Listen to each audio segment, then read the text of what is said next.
요즘 장에서 제일 위험한 착각은 안 오른 종목도 곧 따라 오르겠지라는 생각입니다. 주도주 장세에서는 싼 종목보다 돈이 몰리는 이유를 먼저 봐야 합니다. 안녕하세요. 미래를 함께 공부하는 채널 퓨처마켓입니다. 오늘은 삼전닉스 쏠림장에서 개인 투자자가 가장 조심해야 할 착각을 이야기해 보겠습니다. 먼저 제 관점부터 말씀드리면 지금 장은 단순히 반도체가 좋다 나쁘다의 문제가 아닙니다. 시장이 이익이 보이는 곳에만 점수를 주는 구간에 가깝습니다. 그래서 안 오른 종목을 보면서 이제 얘도 차례가 오겠지라고 생각하면 위험할 수 있습니다. 주식시장은 번호표 뽀뽀 순서대로 오르는 식당이 아니기 때문입니다. 물론 소외주가 전혀 기회가 없다는 뜻은 아닙니다. 다만 돈이 실제로 들어오기 전까지는 싸다는 느낌만으로 반등을 확신하기 어렵다는 게 핵심입니다. 삼전닉스라는 말이 나오는 이유는 간단합니다. 삼성전자와 SK하이닉스가 단순히 큰 종목이라서가 아니라 시장의 이익 기대가 그쪽으로 몰려 있기 때문입니다. 주도주 장세에서는 가격이 비싸 보이는 종목이 더 오르고 싸 보이는 종목이 더 싸지는 일이 자주 나옵니다. 처음 보면 불공평해 보이지만 시장은 꽤 냉정합니다. 시장은 주가표를 보고 얘는 많이 못 올랐네, 미안하니까 올려줄게 라고 말하지 않습니다. 오히려 다음 분기 실적이 어디서 더 좋아질지를 먼저 봅니다. 개인 투자자가 가장 헷갈리는 지점이 여기입니다. 싸다와 저평가가 같아 보이지만 실제로는 전혀 다를 수 있습니다. 싸다는 가격의 느낌이고 저평가는 이익 대비 가격의 문제입니다. 예를 들어 주가가 많이 빠졌다고 해도 이익 전망이 더 빠르게 내려가면 그 종목은 싸진 게 아니라 계속 비싸진 것일 수 있습니다.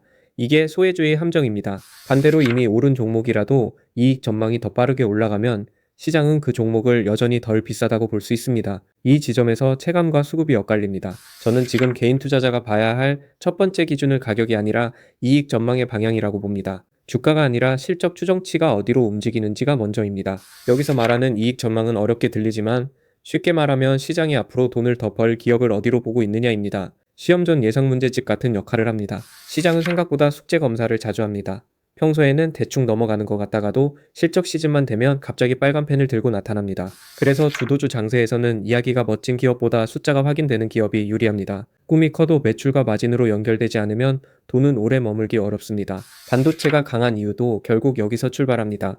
AI 투자, 고대역폭 메모리, 데이터 센터 수요 같은 말들이 실제 주문과 실적으로 연결될 가능성을 시장이 보고 있는 겁니다. 물론 이 기대가 항상 맞는 것은 아닙니다. 기대가 너무 앞서가면 조정도 나옵니다. 하지만 적어도 지금 시장은 기대가 없는 곳보다 기대가 숫자로 바뀌는 곳에 돈을 줍니다. 여기서 두 번째 착각이 나옵니다. 대형주가 이미 올랐으니 이제 중소형주 차례다라는 생각입니다. 이 말은 반은 맞고 반은 굉장히 위험합니다. 왜냐하면 수급 확산은 자동으로 일어나지 않기 때문입니다. 대장주가 오른 뒤 주변 종목이 따라가려면 그 주변 종목에도 실적 개선이나 주문 증가 같은 연결고리가 있어야 합니다. 그 연결고리 없이 단순히 같은 업종이라는 이유만으로 오르면 상승은 짧고 변동성은 커질 수 있습니다. 이름표만 같은 반도체라고 해서 같은 성적표를 받지는 않습니다. 특히 기관과 외국인이 움직이는 시장에서는 더 그렇습니다. 이들은 보통 유동성, 실적 가시성, 시가총액, 편입 비중을 같이 봅니다. 그래서 큰 종목으로 돈이 먼저 몰립니다. 개인 입장에서는 답답합니다. 왜 맨날 큰 종목만 사지 싶죠. 그런데 큰 자금은 들어가고 나올 때 시장 충격이 적은 곳을 선호합니다. 덩치가 큰 배를 작은 욕조에 띄울 수는 없습니다. 그래서 대형 반도체로 수급이 몰리는 구간에서는 지수는 좋아 보이는데 내 종목은 조용한 일이 생깁니다. 이때 계좌가 시장을 못 따라가는 소외감이 커집니다. 문제는 이 소외감이 매매 판단을 흐린다는 겁니다. 남들이 번 것 같아 보이면 갑자기 안 오른 종목을 싸게 보거나 이미 오른 종목을 무조건 위험하게 보게 됩니다. 저는 이때 가장 피해야 할 문장이 이 정도 빠졌으면 더 빠지겠어? 라고 봅니다. 시장에서 더 빠질 수 있냐는 질문보다 돈이 다시 들어올 이유가 생겼냐가 먼저입니다. 소외주가 반등하려면 보통 세 가지 중 하나가 필요합니다. 실적이 돌아서거나 업황 바닥 신호가 나오거나 정책과 수급이 동시에 붙어야 합니다. 이 세 가지가 없는데 단지 가격만 낮다면 그건 기회라기보다 시간이 필요한 종목일 수 있습니다. 주식시장에서 시간은 공짜처럼 보이지만 사실 기회비용이라는 이름표가 붙어 있습니다. 반대로 주도주는 비싸 보여도 돈이 계속 들어오는 이유가 있습니다. 실적 전망이 올라가고 기관이 비중을 맞추고 외국인이 환율과 글로벌 비교 속에서 선택하기 때문입니다. 여기서 중요한 건 주도주를 사라는 이야기가 아닙니다. 반도체를 보유하든 안 하든 시장의 기준이 어디에 있는지를 알아야 내 판단이 흔들리지 않는다는 뜻입니다. 반도체를 이미 많이 들고 있는 사람은 과열과 기대치 부담을 봐야 합니다. 반도체가 없는 사람은 조급하게 추격하기보다 돈이 확산되는 신호를 기다리는 편이 낫습니다. 그럼 돈이 확산되는 신호는 뭘까요? 저는 첫째로 장비와 소재 쪽의 실적 가시성을 봅니다. 단순 테마가 아니라 실제 주문과 마진이 같이 움직이는지가 중요합니다. 둘째는 전력, 냉각, 데이터 센터 인프라 같은 주변 산업입니다. AI는 반도체만으로 돌아가지 않습니다. 전기, 서버, 냉각, 네트워크가 모두 같이 필요합니다. 셋째는 시장 폭입니다. 코스피가 오르는데 상승 종목 수가 너무 적다면 쏠림이 강한 겁니다. 반대로 상승 종목 수가 늘어나면 돈이 조금씩 퍼지고 있다는 신호가 됩니다. 넷째는 실적 발표 이후의 반응입니다. 좋은 실적에도 주가가 못 오르면 기대가 이미 컸다는 뜻일 수 있고, 평범한 실적에도 덜 빠지면 눈높이가 낮아졌다는 뜻일 수 있습니다. 이런 반응을 보면 시장이 무엇을 이미 가격에 반영했는지 알 수 있습니다. 숫자보다 반응이 더 많은 말을 할 때가 있습니다. 시장은 가끔 표정보다 발걸음이 솔직합니다. 개인 투자자는 여기서 한 가지를 정해야 합니다. 나는 주도주를 따라가는 전략인지, 확산을 기다리는 전략인지, 아니면 방어적으로 현금을 지키는 전략인지 말입니다. 전략 없이 남들이 좋다니까 조금, 안 오른 것도 아까우니까 조금, 이렇게 섞으면 포트폴리오가 잡탕찌개가 됩니다. 맛있는 재료도 기준 없이 넣으면 이상해집니다. 물론 분산은 중요합니다. 하지만 분산과 무작위 보유는 다릅니다. 분산은 서로 다른 역할을 가진 자산을 나누는 것이고, 무작위 보유는 그냥 마음이 불안해서 늘리는 것입니다. 저는 지금 같은 장에서 개인 투자자가 해야 할 일은 더 많은 종목을 찾는 게 아니라 내 종목이 시장의 현재 채점 기준을 통과하는지 확인하는 것이라고 봅니다. 그 기준은 크게 네 가지입니다.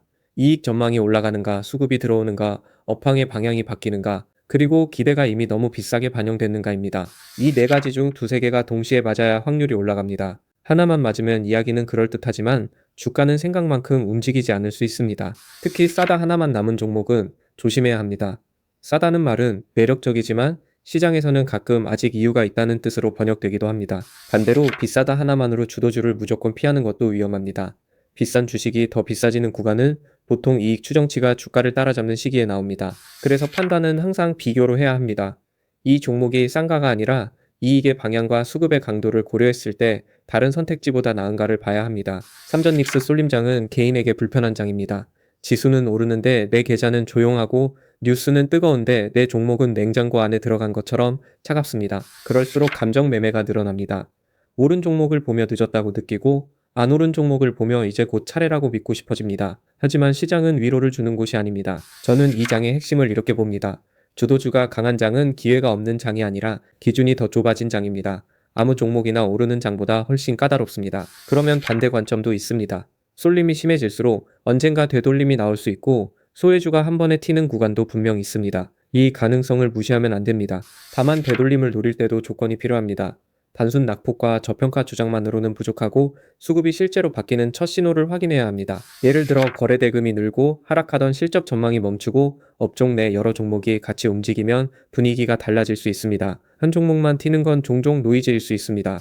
여기서 중요한 건 먼저 사야 수익 난다는 강박을 버리는 겁니다. 바닥을 정확히 맞히는 것보다 바닥 확인 뒤에도 남아있는 구간을 먹는 전략이 더 현실적일 때가 많습니다. 주식에서 가장 비싼 비용은 가끔 손실보다 조급함입니다. 조급하면 기준이 무너지고 기준이 무너지면 원래는 안 살 종목도 갑자기 좋아 보입니다. 그래서 저는 반도체를 안 들고 있는 투자자라면 세 가지를 보라고 말씀드리고 싶습니다. 첫째, 반도체 외 업종의 이익 전망이 상향되는지입니다. 둘째, 코스피 상승이 몇 개 대형주에서 여러 업종으로 퍼지는지입니다. 상승 종목 수와 업종별 거래 대금이 같이 늘어야 진짜 확산에 가까워집니다. 셋째, 조정이 왔을 때 주도주가 얼마나 버티는지입니다. 강한 주도주는 오를 때보다 쉬어갈 때 성격이 드러납니다. 빠질 때 덜 빠지는지도 중요한 신호입니다. 이 세 가지가 확인되기 전까지는 안 오른 종목이니까 안전하다는 생각을 조심해야 합니다. 안 오른 이유가 해소되지 않으면 안전한 게 아니라 그냥 관심 바뀔 수 있습니다. 반대로 반도체를 들고 있는 투자자는 자만을 조심해야 합니다. 주도주라고 해서 영원히 주도주는 아닙니다. 기대가 너무 높아지는 순간 좋은 뉴스에도 주가가 쉬어갈 수 있습니다. 그래서 보유자도 체크리스트가 필요합니다. 실적 전망은 계속 올라가는가, 밸류에이션 부담은 커지는가, 외국인 수급은 유지되는가, 공급 증가 우려는 없는가입니다. 시장에서는 같은 뉴스도 가격 위치에 따라 다르게 해석됩니다. 낮은 기대에서는 작은 호재도 크게 보이고 높은 기대에서는 큰 호재도 평범하게 보입니다. 이걸 모르면 좋은 뉴스에 샀는데 주가가 빠지는 상황을 이해하기 어렵습니다. 시장이 나를 속인 게 아니라 이미 기대를 먼저 먹어버렸을 수 있습니다. 저는 그래서 지금 장을 반도체냐 아니냐로 나누기보다 이익과 수급이 함께 가느냐로 보는 게 더 낫다고 생각합니다. 이 기준이 훨씬 실전적입니다. 삼전닉스 쏠림이 불편해도 그 자체를 부정하면 시장을 읽기 어렵습니다. 돈이 몰리는 곳에는 이유가 있고 그 이유가 약해질 때까지는 흐름이 쉽게 꺾이지 않습니다. 하지만 동시에 쏠림이 강할수록 리스크도 커집니다. 한쪽으로 사람이 너무 몰린 엘리베이터는 잘 올라가다가도 문이 열리면 빠져나오는 속도가 생각보다 빠를 수 있습니다. 그래서 오늘 결론은 단순합니다. 안 오른 종목을 무조건 기다리지 말고 왜 안 올랐는지부터 봐야 합니다. 이유가 사라질 때가 기회이고 이유가 남아있으면 함정일 수 있습니다. 그리고 오른 종목을 무조건 무서워하지도 말아야 합니다. 비싸 보이는 이유가 실적으로 설명되는지 아니면 기대만으로 떠 있는지 구분해야 합니다. 이 영상에서 가져가실 기준은 하나입니다. 주가의 높낮이보다 이익 전망과 수급의 방향을 먼저 보자는 겁니다. 싸다는 느낌보다 돈이 움직이는 이유가 더 중요합니다. 오늘 영상이 도움이 되셨다면 좋아요와 구독으로 함께 해주세요. 다음 영상에서도 특정 종목을 찍기보다 시장이 어떤 기준으로 돈을 배분하는지 차분히 풀어보겠습니다.